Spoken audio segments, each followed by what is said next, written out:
Quando a gente pensa em milhões de anos atrás, muito antes da história registrada, geralmente pensamos em dinossauros, certo? E esses grandalhões são muito legais, claro, mas a vida na Terra na verdade existia por bilhões de anos antes de o primeiro dinossauro aparecer, mas era muito diferente do que você poderia imaginar. Então vem comigo em uma jornada selvagem desde os primeiros dias da Terra até o surgimento dos dinossauros.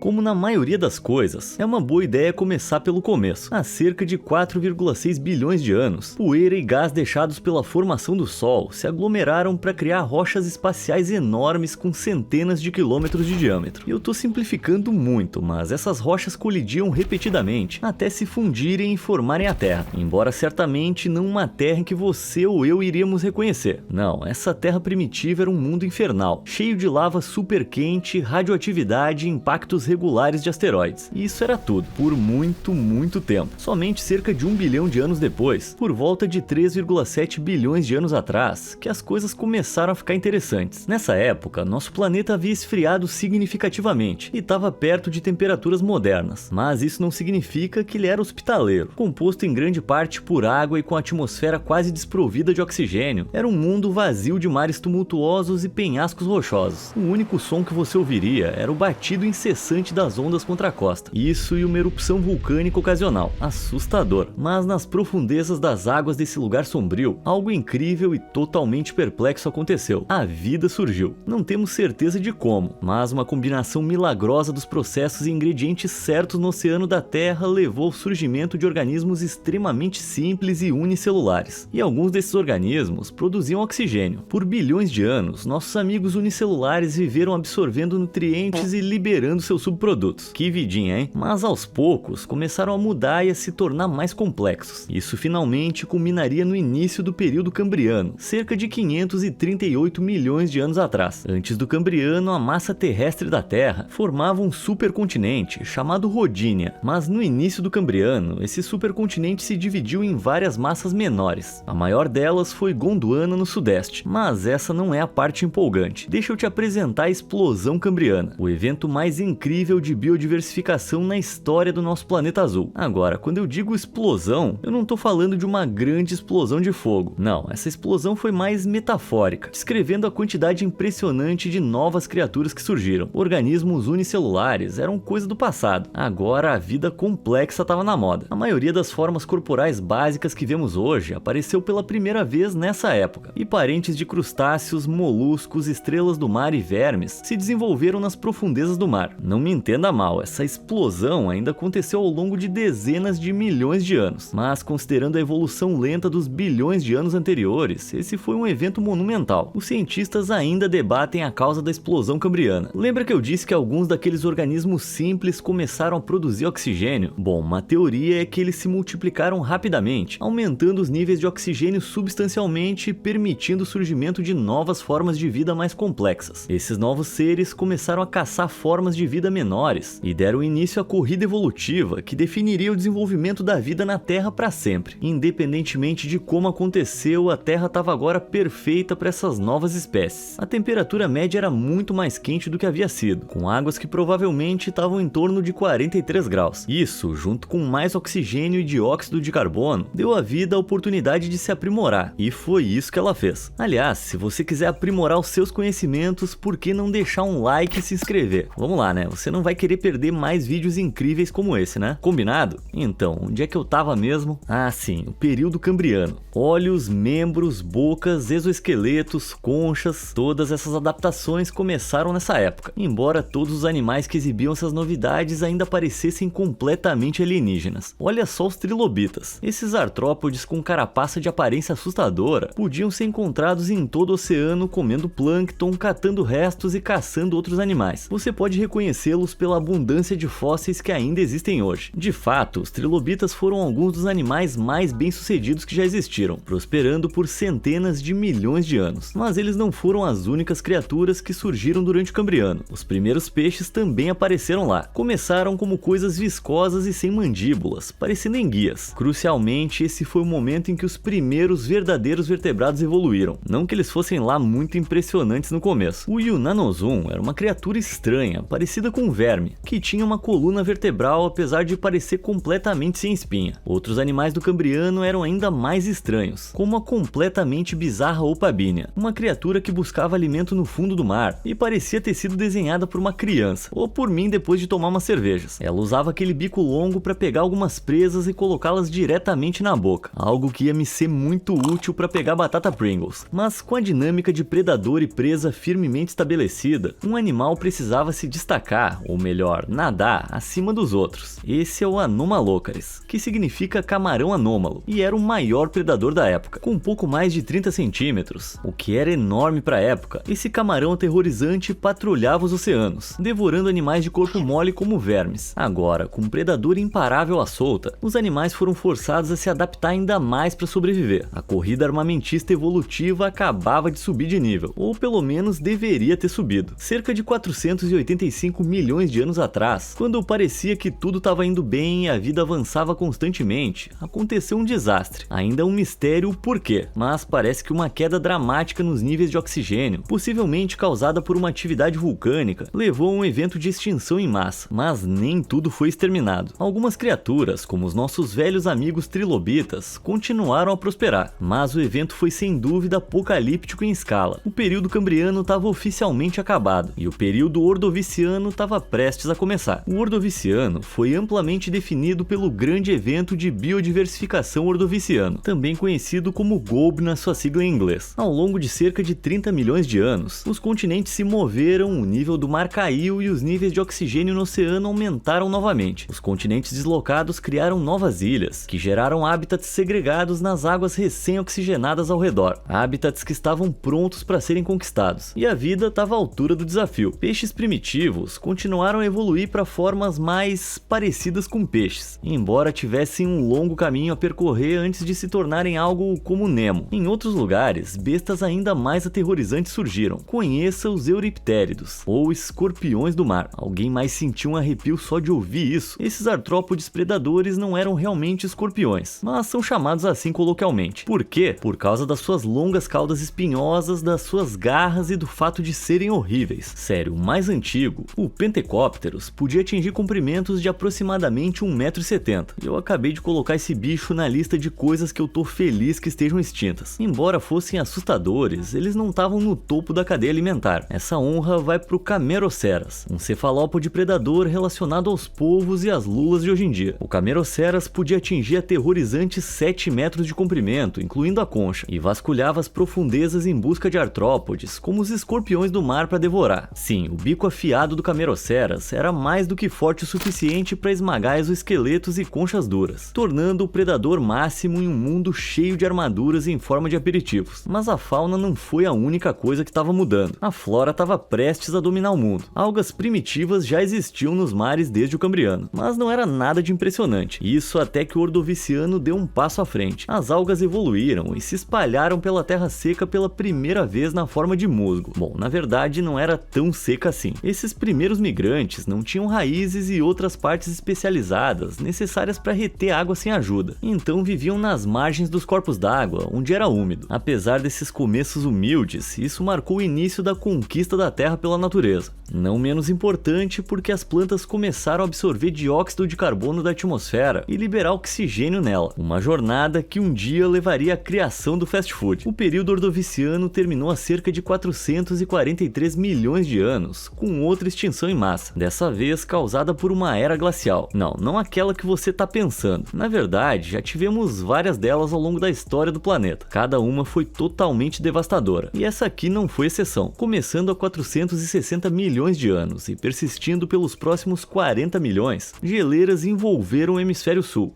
esfriando o mundo inteiro e prejudicando as populações de animais marinhos ao redor do globo. Embora todos os principais grupos de animais tenham sobrevivido, suas populações foram drasticamente reduzidas, e muitas espécies importantes, como o Cameroceras, não sobreviveram. Na verdade, cerca de 85% de todas as espécies marinhas foram extintas, algo impressionante. O que é curioso é que alguns cientistas culpam essa calamidade pelo sucesso das novas plantas terrestres. Eles afirmam que o musgo absorveu tanto dióxido de carbono da atmosfera que teve um efeito de resfriamento no planeta, que acabou causando uma era do gelo completa. Seja como for, uma coisa é certa: o Ordoviciano acabou e o Siluriano estava começando. Longos 40 milhões de anos depois de ter começado, o gelo finalmente derreteu conforme o CO2 retornou à atmosfera. O derretimento do gelo fez o nível do mar subir, até que o clima se estabilizou, permitindo que a vida se expandisse novamente. E com o Cameroceras fora de cena, os escorpiões marinhos foram livres para se tornar o predador supremo. Eles prosperaram como nunca antes, se diversificando e ficando ainda mais assustadores. O Carcinosoma, um euriptérido incomumente grande, cresceu mais de 2 metros de comprimento. Os peixes também continuaram a se adaptar. O primeiro peixe com mandíbula móvel fez a sua estreia no período siluriano. Agora a gente tá indo para algum lugar.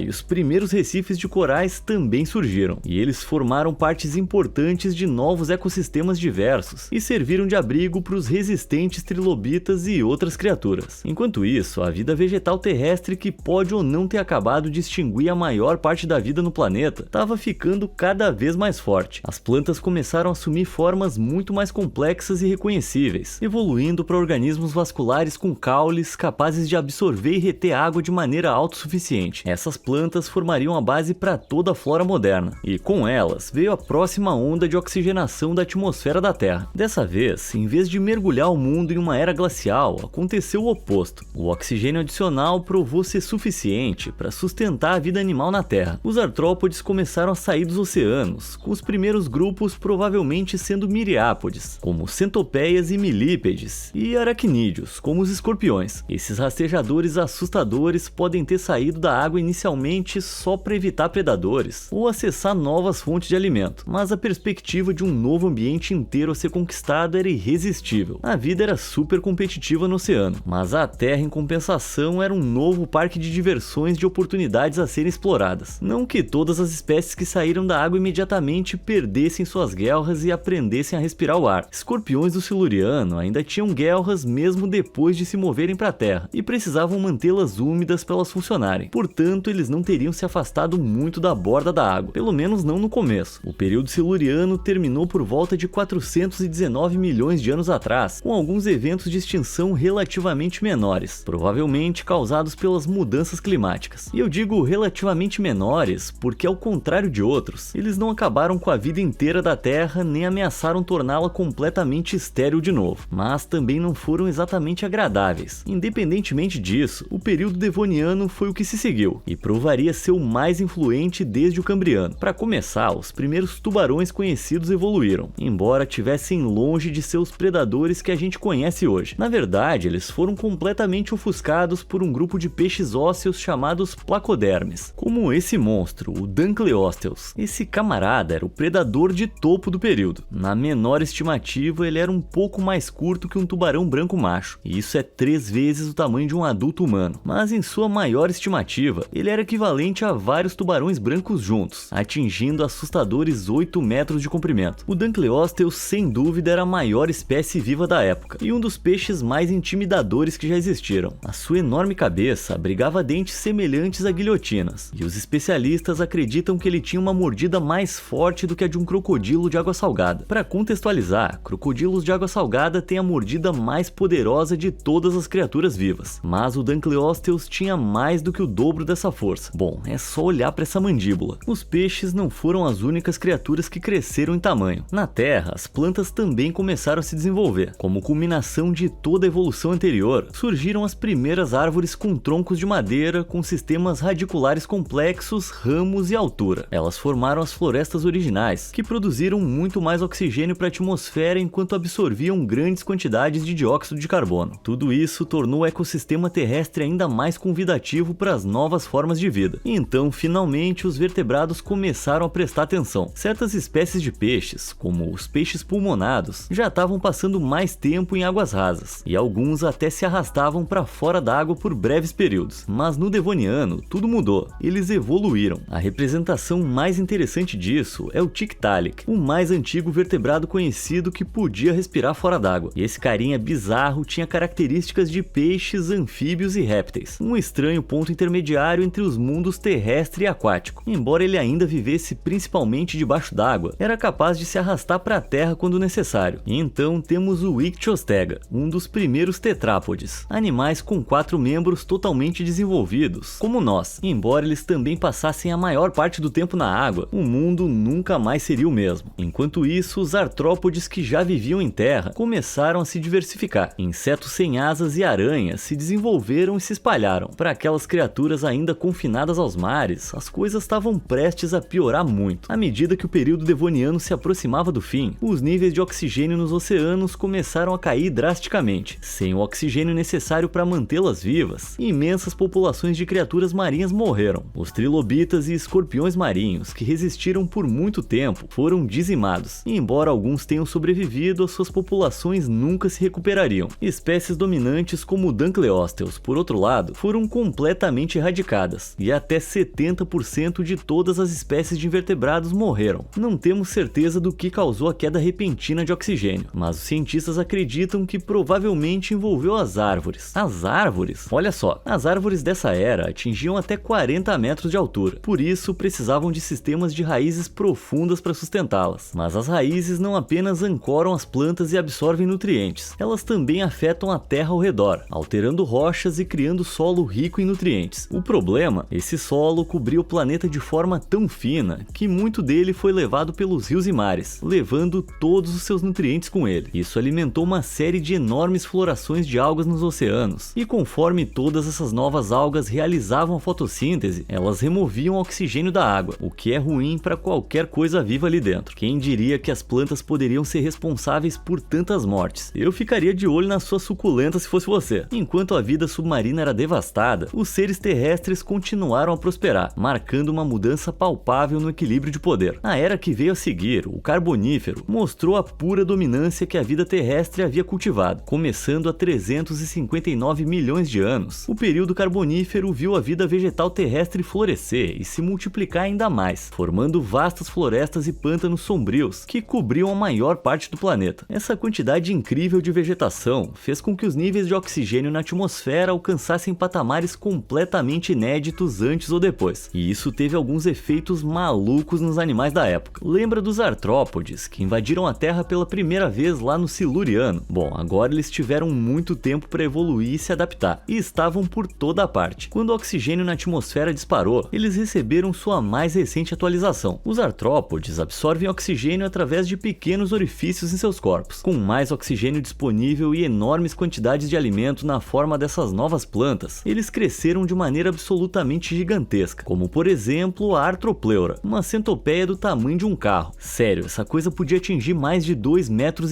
de comprimento. Felizmente, para as criaturas menores da época, as centopeias sempre foram vegetarianas. Não que as outras criaturas fossem exatamente pequenas, mesmo entre aquelas com asas. A Meganeura, por exemplo, foi um dos maiores insetos voadores que já existiram, com uma envergadura de 80 centímetros. Isso é quase a mesma coisa que um corvo americano. Os tetrápodes também explodiram em diversidade, tanto em terra quanto na água. O primeiro anfíbio, o Diplocaulus, evoluiu nessa era, e ele era bem esquisito. Esse estranhão de 1 metro de comprimento tinha uma cabeça em forma de bumerangue que, segundo os especialistas, poderia ajudá-lo a deslizar pela água ou afastar predadores. Seria difícil para qualquer criatura engolir esse cara, mas foi fora da água que os tetrápodes deram o próximo grande salto. Por mais tempo que passassem em terra, ainda eram forçados a retornar à água para dar à luz. Isso até que uma incrível adaptação evolutiva mudasse tudo. Os tetrápodes terrestres começaram a pôr ovos com cascas duras, e esses novos ovos eram capazes de manter o líquido amniótico dentro das suas paredes, eliminando a necessidade de serem postos diretamente na água. E as cascas também protegiam os filhotes dos predadores. Com isso, os tetrápodes finalmente se desvencilharam da vida aquática pela primeira vez. Estes foram os primeiros amniotas, os ancestrais da maioria dos animais terrestres modernos. Além disso, a gente está apenas a alguns milhões de anos do primeiro omelete. É muita sorte que os tetrápodes tenham desenvolvido essa adaptação incrível quando o fizeram, porque o fim do período carbonífero ia mudar o planeta completamente. lentamente. Mais uma vez, as várias massas de terra do planeta vinham se deslocando gradualmente ao longo dos milhões de anos anteriores, até que por volta de 335 milhões de anos atrás, todas colidiram e formaram um supercontinente, a Pangeia. Mas o que exatamente isso significou para a vida na Terra? Bom, as exuberantes florestas tropicais que cobriam o planeta, de repente se viram em apuros. Elas se fragmentaram e se espalharam. E a formação do supercontinente significou que árvores que antes tinham acesso abundante à água, agora se encontravam no interior e secavam rapidamente. Isso destruiu hábitats e, consequentemente, reduziu os incríveis níveis de oxigênio na atmosfera. Somando-se a isso as temperaturas em queda e uma onda de glaciação iminente, as florestas tropicais estavam condenadas. A formação da Pangeia iniciou um efeito dominó que derrubou o período carbonífero por volta de 299 milhões de anos atrás. No seu rastro, restou um mundo muito mais seco e menos florestado, em grande parte irreconhecível em relação ao que havia antes. Muitas espécies foram extintas devido a essa enorme mudança climática, incluindo os artrópodes gigantes que dependiam de muito oxigênio. Mas os amniotas resistiram, sem a necessidade de retornar à água para se reproduzir, e com um corpo escamoso que evitava a perda de água, o cenário estava pronto para eles dominarem o mundo. Divididos em sinápsidos, o grupo que daria origem aos mamíferos, e saurópsidos, o grupo que evoluiria para répteis e aves, tudo começava a se encaixar. A próxima era, o Permiano, começou com uma elevação nas temperaturas. As geleiras que se formaram no final do período anterior derreteram lentamente, e as áreas mais interiores se tornaram desertos secos, e o supercontinente só ficaria mais quente à medida que o período avançava. A vida era difícil, então os animais que prosperaram foram aqueles capazes de conservar água de maneira mais eficiente. E aí que entram os sinápsidos e os saurópsidos. Esses caras se diversificaram e se espalharam pela Pangeia, tornando-se os animais terrestres dominantes. Mas foram os sinápsidos que realmente dominaram o Permiano. Eles estavam evoluindo lenta, mas seguramente, e ficando mais parecidos com mamíferos. O Dimetrodon foi uma dessas criaturas, um grandalhão mal encarado, provavelmente o animal mais icônico da época. Essa criatura era tão ameaçadora que muitas vezes é confundida com um dinossauro. Na realidade, está mais intimamente relacionada a mim e a você. Ele era o predador de topo do início do Permiano, alcançando comprimentos intimidadores de 4,60 metros.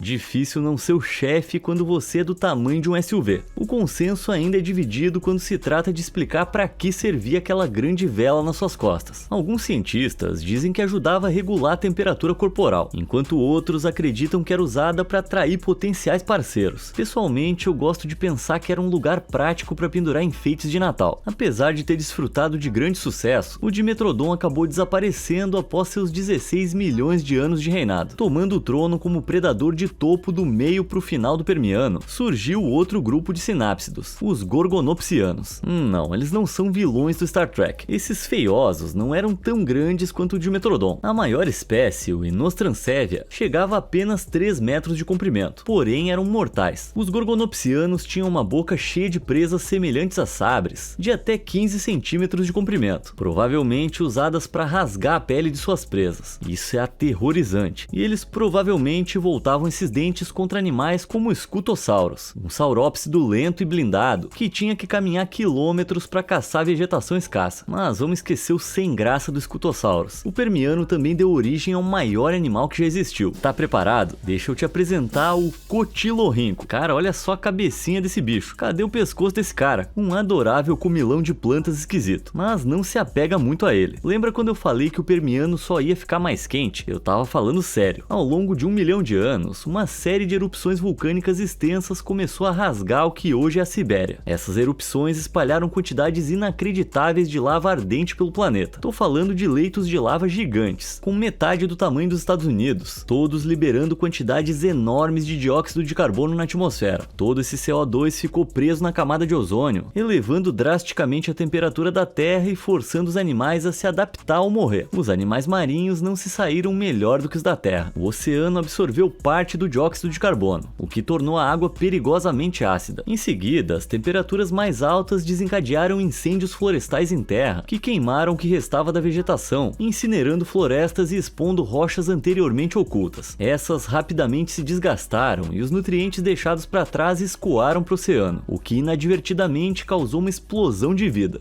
Beleza, tava começando a ficar preocupado. Então as coisas se resolveram, certo? Bom, não. Na verdade, o número esmagador de novas formas de vida acabou sendo menos uma bênção e mais uma maldição. Elas absorveram o pouco oxigênio que restava no mar, sufocando qualquer criatura que tivesse sobrevivido à investida inicial. Ah, cara, sério? No final do Permiano, por volta de 251 milhões de anos atrás, esse evento apocalíptico atingiu seu ponto máximo. Desde então, chamado de Grande Morte, foi a extinção em massa mais devastadora que o mundo já viu, e o momento em que a vida esteve mais próxima de desaparecer completamente. 70% dos animais terrestres e 90% das criaturas marinhas foram exterminados da face da Terra. O pequeno número de seres que sobreviveu a esses tempos finais foi deixado com o mundo devastado. Todos os períodos da pré-história que cobrimos até agora são agrupados em uma era maior, conhecida como Paleozoico, que significa vida antiga. Com a Grande Morte, não foi apenas o Permiano que acabou, mas todo o Paleozoico com ele. Isso é uma extensão de quase 300 milhões de anos. Mas a história ainda não acabou. Ah não, a vida continuou. O Mesozoico estava aqui, a era que acabou dando origem aos dinossauros.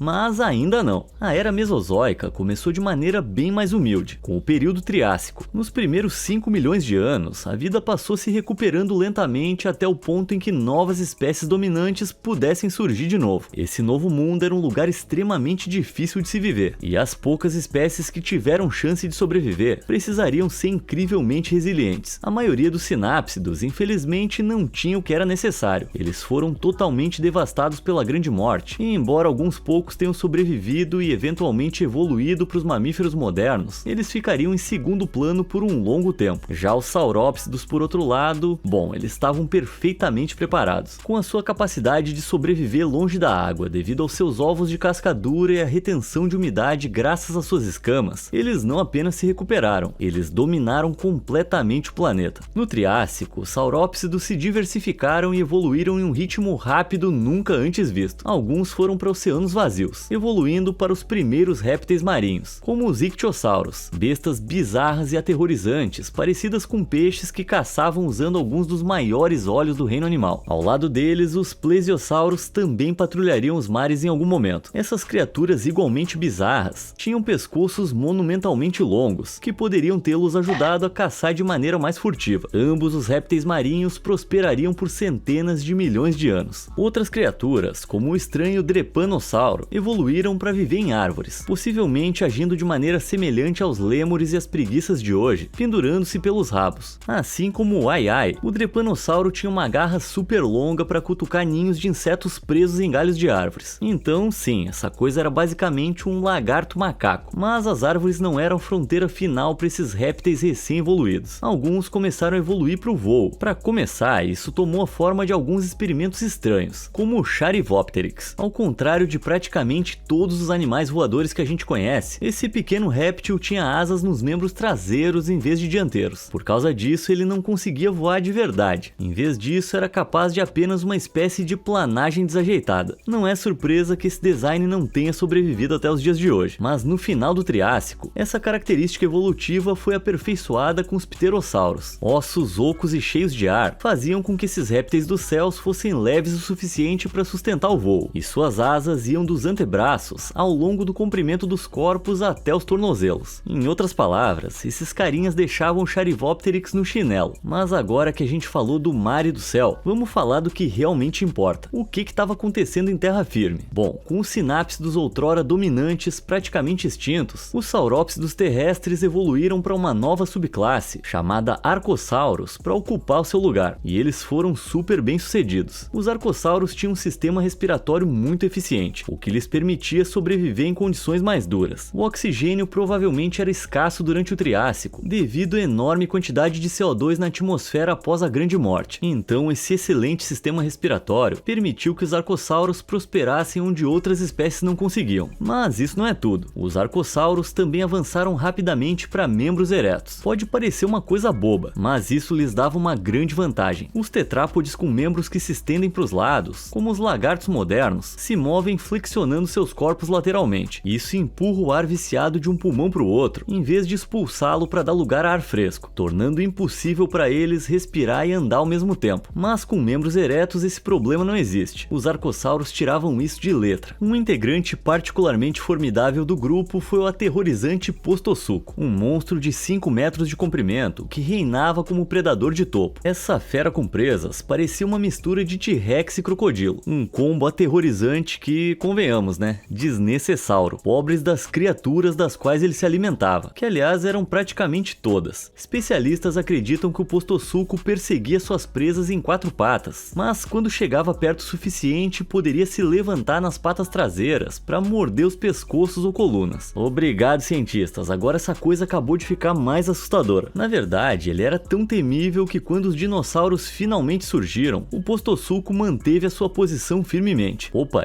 que eu acabei de falar? Dinossauros? Ah, sim, os arcossauros de fato dominaram o mundo, mas no meio do Triássico houve mais um avanço que virou o planeta de cabeça para baixo. Ali nas terras desoladas surgiram algumas linhagens aparentemente comuns de arcossauros, só que eles não eram nada comuns. Esses foram os primeiros dinossauros, com todas as vantagens de seus parentes, além de uma taxa de reprodução incrivelmente rápida. Eles estavam prontos para conquistar o globo e inaugurar uma nova era. Mas isso é história para um outro vídeo, beleza? Nossa, foi muita história. O que você achou mais interessante? E você ia curtir ver um vídeo de continuação? Me conta aí nos comentários. Vejo vocês na próxima e obrigado por assistir.